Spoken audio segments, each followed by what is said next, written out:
Good morning बच्चों, मैं हूं नीलोफर अब्दुल रहीम और आपका बहुत बहुत इस्तकबाल करती हूं ज़ोहरा क्लासेस में। बच्चों, आज हम सेक्शन बी की ग्रामर सीखेंगे। सेक्शन बी में 2 क्वेश्चंस होते हैं। एक क्वेश्चन में आपको लेटर राइटिंग, स्टोरी राइटिंग, ऐसे राइटिंग या फिर डायरी राइटिंग होता है, चारों में से एक लिखनी होती है। और सेकेंड क्वेश्चन में ग्रामर दी जाती है, जैसे कि rearrange the following, very exciting, can be, new country, travelling. अब देखिए, इसको हमने असेंडिंग ऑर्डर में अरेंज करना है, यानी स्टार्टिंग फ्रॉम 0 to 1 to 3। तो सबसे पहले लिखेंगे travelling to a new country, can be, very exciting. इस तरह आपको अरेंज करके पहले सेंटेंस बना लेना है और उसके बाद लिखना है। It a lot of before actually requires the visit preparation. तो पहले लिखेंगे it actually requires a lot of preparations before the visit. Next देखिए, option is light travelling the best, तो the best option is light travelling. Next है, also need we the local weather in mind to keep, we also keep in mind the local weather. अब देखिए, next आता है choose the correct word. यहाँ आपको 4 option दिए जाते हैं। आपको टेंस को ध्यान में रखते हुए आंसर सेलेक्ट करना है, चूज करना है। Concentration is dash by alertness. अब देखिए, 4 ऑप्शन दिए हैं यहाँ पर, help, with help, helps, helped. अब आपको टेंस को ध्यान में रखते हुए आंसर लिखना है। Concentration is helped bye alertness, यानी आप जब भी कॉन्सेंट्रेट करेंगे, अलर्टनेस जो ध्यान देना, कॉन्सेंट्रेशन यानी ध्यान देना, अगर आप अलर्ट हैं तो ही आप उस पर पढ़ाई पर जैसे कॉन्सेंट्रेट कर सकेंगे। इसी तरह effective speaking dash on effective listening. अब देखिए ऑप्शंस क्या है, डिपेंड्स, डिपेंड, डिपेंडेंट, डिपेंडिंग। अब देखिए, इस इफेक्टिव स्पीकिंग यानी आपकी स्पीकिंग तभी इफेक्टिव होगी जब आपकी लिसनिंग यानी आपकी सुनने की क्षमता इफेक्टिव हो। तो यहाँ पर डिपेंड्स आएगा, तो effective speaking depends on effective listening. Economic growth dash attitudes and lifestyle will change, changes, changed, change. देखिए यहाँ पर भी चेंजेस आएगा। इकोनॉमिक ग्रोथ चेंजेस यानी चेंज करता है, मुआशी हालात जो है वो हमारा एटीट्यूड और लाइफस्टाइल चेंज करते हैं, तो यहाँ पर चेंजेस आएगा। Present tense, the environment has always dash in control of our destiny. Environment है जो है हमेशा हमारी, हैज के साथ हमेशा यहाँ पर बीन लगेगा, has been in control of our destiny. They believe that logic no place in faith dash no place in faith। अब देखिए यहाँ पर has है, have, had, having, 4 ऑप्शन है यहाँ पर, तो हमने यहाँ पर हमेशा has लगाना है क्योंकि प्रेजेंट टेंस है यहाँ पर, इसलिए। तो they believe that logic has no place in the faith। अब देखिए, use the following phrasal verbs in your own sentences. जैसे हमें वर्ड्स दिए जाते थे, जुमलों में इस्तेमाल कीजिए उस तरह। टर्न ऑफ यानी बंद कर देना, turn off the tap when you are brushing. जब भी आप सेंटेंस लिखें तो आप इसे अंडरलाइन कर दें कि आपने कहाँ इसे इस्तेमाल किया है। तो ब्रश करने के time, while brushing we should turn off the tap. Walk out, we should walk out every day at morning. अब देखिए, आप इसकी जगह ये भी लिख सकते हैं, turn off your mobiles before sleeping भी लिख सकते हैं यहाँ पर वॉकआउट, वॉकआउट के लिए हम ये भी लिख सकते हैं कि walkout is better in the morning, या we should walk out every day at morning. Look after, look after यानी देखभाल करना, I can look after your baby until you reach to home. जब तक देखभाल कर सकता हूँ या कर सकती हूँ जब तक तुम घर वापस नहीं आ जाते। या आप ऐसे भी लिख सकते हैं, parents always look after their childrens. End up, end up यानी आखिर तक, I listen that story until its end up, यानी तब तक सुना मैंने जब तक वो खत्म ना होगी। इस तरह आप ये भी लिख सकते हैं कि I watch the movie until its end up. Get up, get up यानी जल्दी उठ जाना, get up, let's get up and start jogging. तो आप इसको इस तरह भी लिख सकते हैं, I get up early in the morning.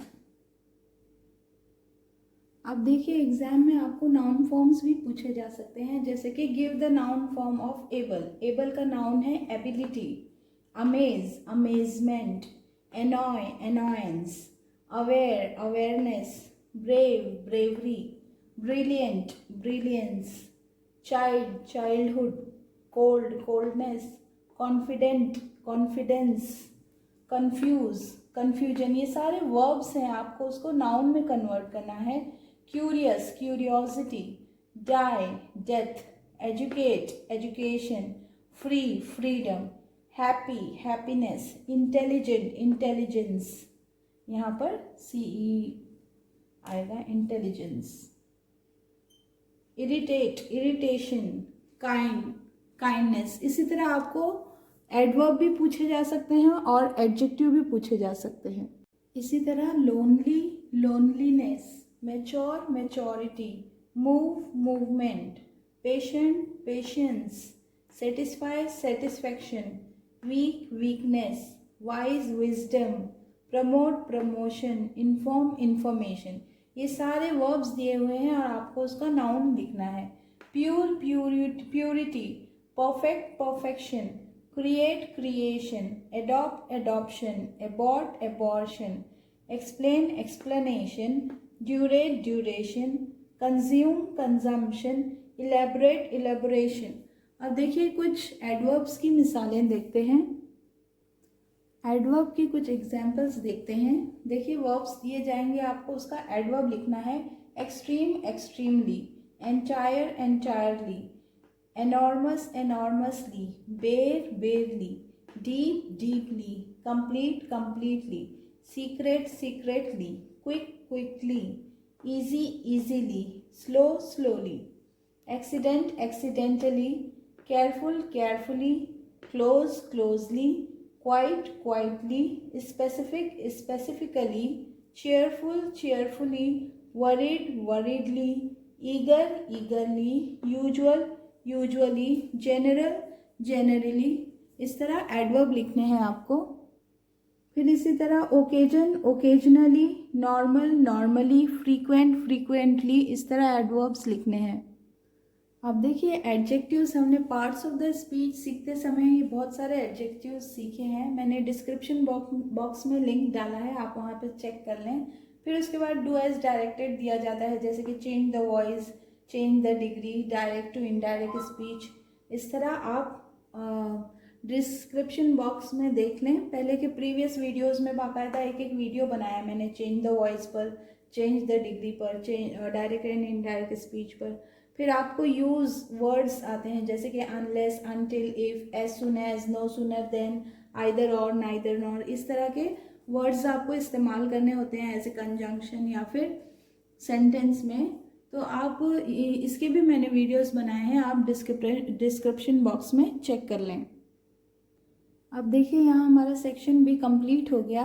अब सेक्शन सी में आपको 2 पोएम्स दी जाएंगी। वो टेक्स्ट से सीन पोएम होगी आपकी, दोनों में से एक को अटेम्प्ट करना है आपको। 4 क्वेश्चन दिए जाएंगे, ईच कंटेनिंग 2 मार्क्स, तो 4 क्वेश्चन के 8 मार्क्स हो जाएंगे। इसी तरह आंसर इन 30 to 40 वर्ड्स, आपको क्वेश्चन दिया जाएगा और उसका आंसर आपको 30 to 40 वर्ड्स में लिखना है। 4 क्वेश्चंस होंगे और 8 मार्क्स के, यानी एक क्वेश्चन 2 मार्क का होगा तो 4 क्वेश्चन के 8 मार्क्स होंगे। फिर लॉन्ग आंसर्स हैं जिसके आपको 100 to 200 वर्ड्स में आंसर लिखना है। 2 क्वेश्चन दिए जाएंगे, ये ऑप्शनल है, आपको एक ही क्वेश्चन अटेम्प्ट करना होगा और वो होगा 8 मार्क्स का। इसी तरह लॉन्ग क्वेश्चन और हैं जो 200 to 250 वर्ड्स के लिए पूछे जाएंगे। यहाँ भी आपको 2 क्वेश्चन दिए जाएंगे और आपको एक ही अटेम्प्ट करना है 10 मार्क्स के लिए। और इसके बाद ये क्वेश्चंस हो जाने के बाद आपको ग्रामर पूछी जाएगी। ग्रामर में आपको इस टाइप के भी क्वेश्चन पूछे जा सकते हैं, जैसे कि convert the given information into a pie chart. आपको एक पाई चार्ट बनाना होगा या फिर बार चार्ट भी बनाने कह सकते हैं, जैसे कि हम ग्राफ बुक में बार्स बनाते हैं एक्स एक्सिस और वाई एक्सिस को यूज़ करते हुए। इस तरह अब यहाँ क्वेश्चन देखिए, mister Gautam's monthly income is ₹30,000। He spend 25% of his salary on rent, 15% on food, 15% on education of his children and he uses 5% of his income for entertainment, जैसे बाहर घूमने फिरने के लिए, रिक्रिएशन के लिए 5% इस्तेमाल करता है। House hold and other expenses consume 20% of his salary, the remaining 20 is saved. अब ये इन्फॉर्मेशन को इस्तेमाल करते हुए आपको एक पाई चार्ट ड्रॉ करना है। देखिए सबसे पहले इसके 4 हिस्से कर दें तो ये जो 25% आ जाएगा आपका, जो इसने रेंट के लिए देना है। फिर उसके बाद 15% है जो इसे एजुकेशन के लिए इस्तेमाल करता है, वो अपने चिल्ड्रंस के लिए। फिर 15% है इनकम फॉर एंटरटेनमेंट, और फिर 20%। तो इस तरह हमको यूजिंग दिस इंफॉर्मेशन हमको पाई चार्ट बनाना है। फिर इसी तरह आपको बार चार्ट भी बनाना होगा, उसकी भी एक एग्जाम्पल देखेंगे। Look at the following paragraph, change into bar graph. The number of students in 5 different classes is like this: 150 students in 8 class, 120 students in 9 class, 170 in 10 class, 100 in 11 class, 110 in 12 class. Represent this data on the bar graph. अब देखिए bar graph हम किस तरह draw करेंगे, x axis और Y axis बनाएंगे। यहाँ पर आपको आखिर में इसका एक्सप्लेनेशन लिखना है कि एक्स एक्सिस पे आपने क्या लिखा है और वाई एक्सिस पर क्या लिया है। देखिए एक्स एक्सिस पर हमने 1 सेंटीमीटर को 1 क्लास के लिए इस्तेमाल किया है, और वाई एक्सिस पे 1 centimetre is equal to 25 number of students के लिए इस्तेमाल किया है। तो 8 क्लास में 150। अब देखिए 25, 50, 75, 100, यहाँ पर 100 होता है और यहाँ पर 150। तो 150 स्टूडेंट्स है 8 क्लास में। इसी तरह 120 स्टूडेंट्स है 9 क्लास में, 170 स्टूडेंट है 10th क्लास में, 100 स्टूडेंट्स हैं 11th क्लास में, and 110 students are there in 12th class. इस तरह आपको बार ग्राफ बनाना है। अब देखिए सेक्शन सी हमारा कंप्लीट हो गया है। सेक्शन सी में आपको पहले 30 to 40 वर्ड्स वाले आंसर्स लिखने हैं, फिर लॉन्ग आंसर लिखने हैं 100 to 20 वर्ड्स के लिए, और उससे भी लॉन्ग आंसर 200 to 250 वर्ड्स के लिए, और उसके बाद ये थोड़ी बहुत ग्रामर आएगी। यहाँ पर हमारा सेक्शन सी कंप्लीट होता है।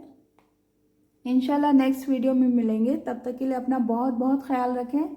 अल्लाह हाफिज़।